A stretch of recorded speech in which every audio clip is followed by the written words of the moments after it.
Hello friends, चलिए आज हम बस 5 मिनट में क्लास 9 का एक बहुत ही ब्यूटीफुल चैप्टर सवैये को समझने वाले हैं। Welcome to EduRev. तो आज हम क्षितिज टेक्स्ट बुक से रसखान जी के लिखे हुए सवैये को एक्सप्लोर करेंगे। ये एक ऐसी कविता है जो डिवोशन और प्यार की गहराइयों तक ले जाती है। चलिए शुरुआत एक बहुत ही इंटरेस्टिंग फैक्ट से करते हैं। क्या आपको पता है कि कृष्णा की सबसे बड़े भक्तों में से एक थे सैयद इब्राहिम। जी हाँ, जिनको हम सब रसखान के नाम से जानते हैं। ये बात ही अपने आप में सेल्फलेस डिवोशन का सबसे बड़ा एग्जाम्पल है। तो सबसे पहले चलिए थोड़ा सा कवि के बारे में जानते हैं। आखिर रसखान जी कौन थे और क्यों उनकी भक्ति इतनी यूनिक मानी जाती है। तो देखिए, रसखान जी का असली नाम था सैयद इब्राहिम। उनका जन्म 1548 के आसपास दिल्ली में हुआ था। और सबसे खास बात यह है कि वो एक मुस्लिम होते हुए भी भगवान कृष्ण की भक्ति में ऐसे डूबे कि उन्होंने गोस्वामी विट्ठलनाथ से दीक्षा ली और हमेशा के लिए ब्रज में जाकर बस गए। उनकी 2 मेजर वर्क्स हैं, सुजान रसखान और प्रेमवतिका। ओके, सो इससे पहले कि हम हर सवैये को डिटेल में समझें ना, चलो एक क्विक सा रीकैप ले लेते हैं कि इन चारों सवैयों का मेन आइडिया आखिर है क्या। पहले सवैये में रसखान ब्रज में ही जन्म लेना चाहते हैं, चाहे किसी भी रूप में। दूसरे में वो कृष्णा के लिए सब कुछ लिटरली सब कुछ छोड़ने को तैयार हैं। तीसरे में गोपियां कृष्णा जैसा रूप तो बनाना चाहती हैं, पर उनकी मुरली से दूर रहती हैं। और चौथे में कृष्णा की मुस्कान का जो जादू है ना, उसके बारे में बताया गया है। चलिए अब पहले 2 सवैयों को थोड़ा क्लोज से देखते हैं और फील करते हैं कि रसखान का ब्रज भूमि के लिए प्यार कितना गहरा था। अब जरा ध्यान से सुनिए। रसखान कहते हैं, मानुष हूं तो वही रसखानी बसो ब्रज गोकुल गांव के ग्वारन, जो पशु हूं तो कहा बस मेरो, चरो नितनंद की धेनु मंझारन, पाहन हूं तो वही गिरि को, जो कियो हरिछत्र पुरंदर धारण, जो खग हूं तो बसेरो करो, मिल कालिंदी कूल कदम्ब के डारन। तो इस सवैये में रसखान की विश लिस्ट देखिए।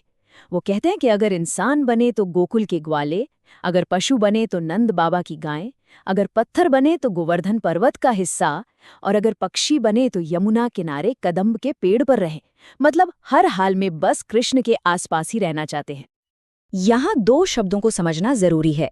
एक है पुरंदर, जिसका मतलब है भगवान इंद्र, और दूसरा है कालिंदी, जो कि यमुना नदी का ही एक और नाम है। अब आते हैं दूसरे सवैये पर। इसमें उनका त्याग, उनका सैक्रिफाइस बहुत खूबसूरती से दिखाया गया है। सुनिए, या लकुटी अरु कामरिया पर राज तीहूंपुर को तजिडारों, 8 सिधि नवो निधि को सुख, नंद की गाय चराई बिसारों, रसखान कबों इनाखिन सों, ब्रज के बन बाग तड़ाग निहारों, कोटे के कल धौत के धाम, करील के कुंजन ऊपर वारों। सोचिए, रसखान कहते हैं कि वो ब्रज की कांटेदार झाड़ियों के लिए कोटी का अयक कल धौत के धाम यानी करोड़ों सोने के महल भी न्योछावर करने को तैयार हैं। करोड़ों महल, मतलब बात यह है कि कृष्णा की लाठी और कंबल के लिए वो तीनों लोकों का राजपाट छोड़ने को तैयार हैं। और नंद बाबा की गायें चराने का जो सुख है ना, उसके लिए वो 8 सिद्धियों और 9 निधियों का सुख भी भुला देंगे। अनबिलीवेबल।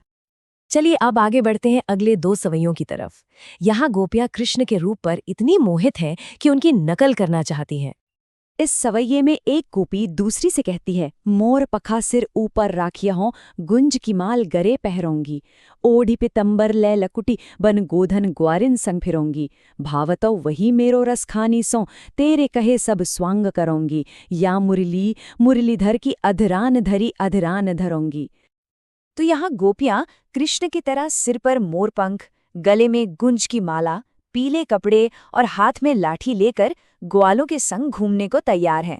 वो कृष्ण के लिए सब कुछ करेंगी, पर एक चीज नहीं करेंगी, कृष्ण की मुरली को अपने होठों से नहीं लगाएंगी। क्यों? क्योंकि वो मुरली को अपनी सौतन मानती हैं, एक राइवल जो कृष्ण को उनसे दूर ले जाती है। और अब आते हैं आखिरी सवैये पर, जिसमें कृष्ण की मुस्कान की जो इरेजिस्टिबल पावर है ना, उसके बारे में बताया गया है। काननी दय अंगरी रहे बो, जबे ही मुरली धुनि मंद बजे हैं, मोहिनी तानन सो रस खानी, अटा चढ़ी गोधन गए हैं तो गए हैं, तेरे कहो सिगरे ब्रज लोगनी, काल ही को कितनो समुझे हैं, माए रिवा मुख की मुस्कानी, सम्हारी नजे हैं नजे हैं नजे हैं।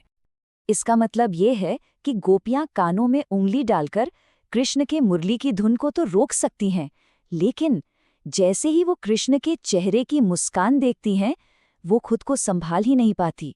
उनका सारा कंट्रोल खो जाता है और उनका प्यार दुनिया के सामने आ जाता है। वो मुस्कान संभाले नहीं संभलती। तो इतना सब कुछ पढ़ने के बाद इन सभी सवैयों से आखिर सीख क्या मिलती है? What is the ultimate message जो रसखान देना चाहते हैं? और ये स्लाइड आई थिंक सब कुछ कह देती है। ये कविता के सेंट्रल थीम को ब्रिलियंट तरीके से दिखाती है। एक तरफ है दुनिया के सारे सुख, राज, खजाना, सोने के महल, और दूसरी तरफ है कृष्ण प्रेम का आनंद, उनकी लाठी, नंद बाबा की गायें चराना और ब्रज की कांटेदार झाड़ियां। रसखान के लिए सच्ची खुशी भक्ति में है, इन सांसारिक चीजों में नहीं। ये एक लाइन पूरी कविता का सार है, उसका एसेंस है। सच्चा प्रेम सेल्फलेस होता है, वो किसी मतलब के लिए नहीं बल्कि पूरी श्रद्धा और समर्पण से किया जाता है। तो चलिए इस पूरे चैप्टर को फटाफट समराइज करते हैं।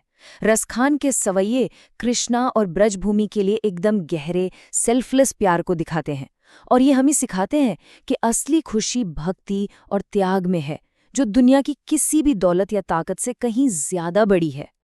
तो ये था रसखान के सवैयों का एक क्विक एनालिसिस। आई होप सबको अच्छे से समझ आया होगा। आज ही एड्यूरैव ऐप डाउनलोड करें। ये प्ले स्टोर और ऐप स्टोर दोनों पर अवेलेबल है। यहाँ आपको क्लास 9 के सभी सब्जेक्ट्स के नोट्स, वीडियोस और टेस्ट्स मिलेंगे।